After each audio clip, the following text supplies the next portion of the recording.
So I got a few more self-defense stories to cover this week that didn't have videos to put in the other videos. So these are ones I'm just going to read the stories to you. They're all home invasions.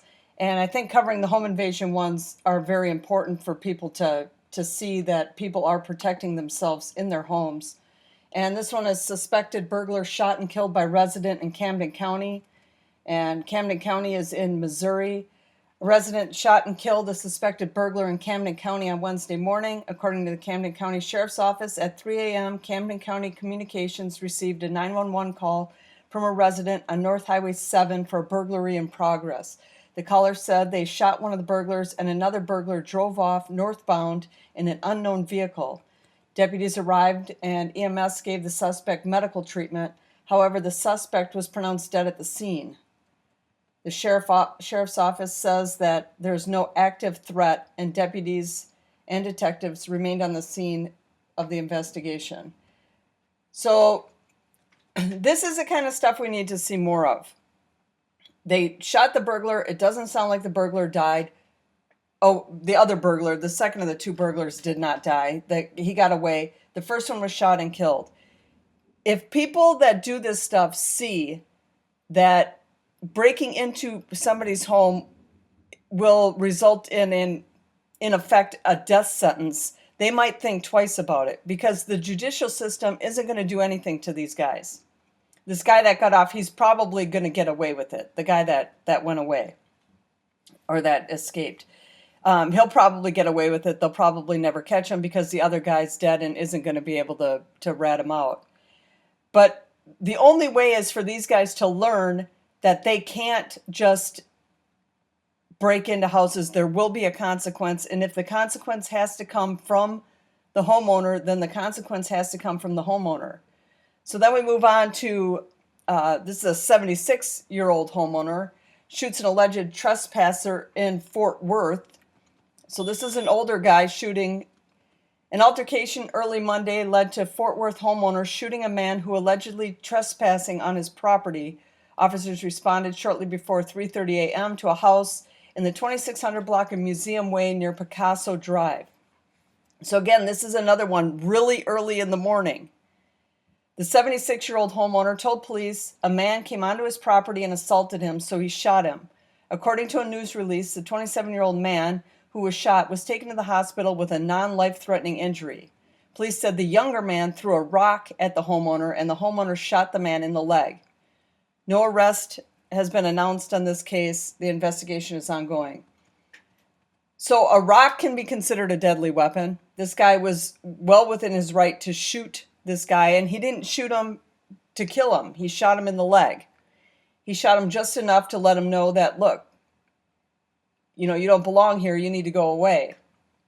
And that situation seemed to be resolved. That the 27-year-old, he's in the hospital, non-life-threatening injury, but maybe he learns a lesson and doesn't do this again, because he's going to go to court and nothing's going to happen. Maybe he gets a year, maybe not even that much. Maybe he just gets probation, or he gets they give him bond, and he goes out and he's got 2 years before his trial date, and he ends up killing somebody in another home invasion. So, I mean, these people, the only way they're getting that it's going to stop is if the homeowners, start stopping it. All right, so a masked burglar killed in a shootout in a Clarksdale home.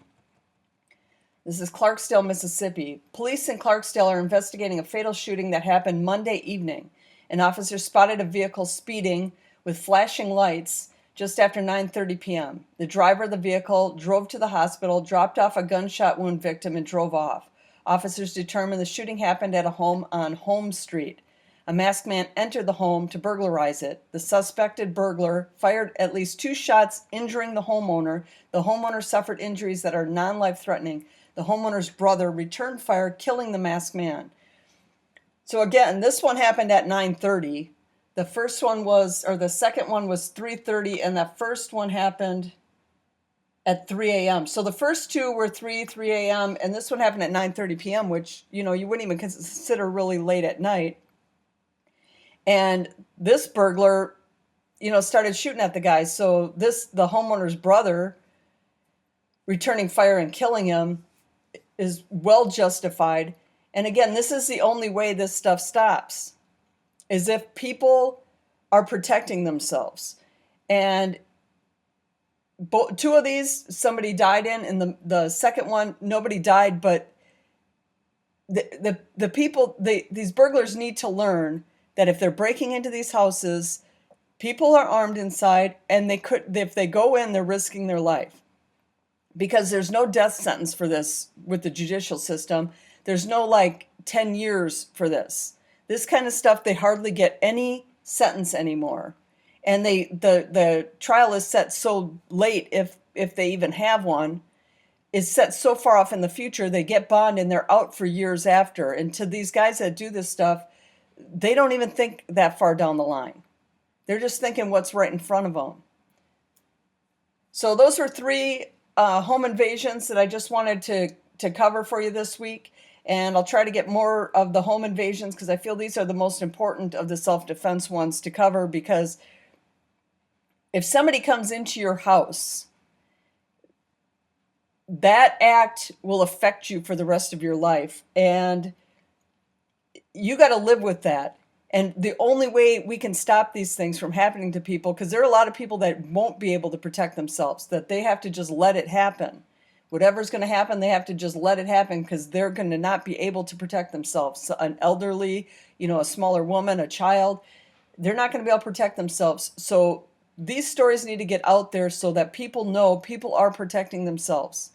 And we need more people to do this because it's the only way it's going to stop, because our judicial system is not doing anything to help prevent this stuff. If the criminal does not fear the police, a judge, or prison, he must be taught to fear his victims.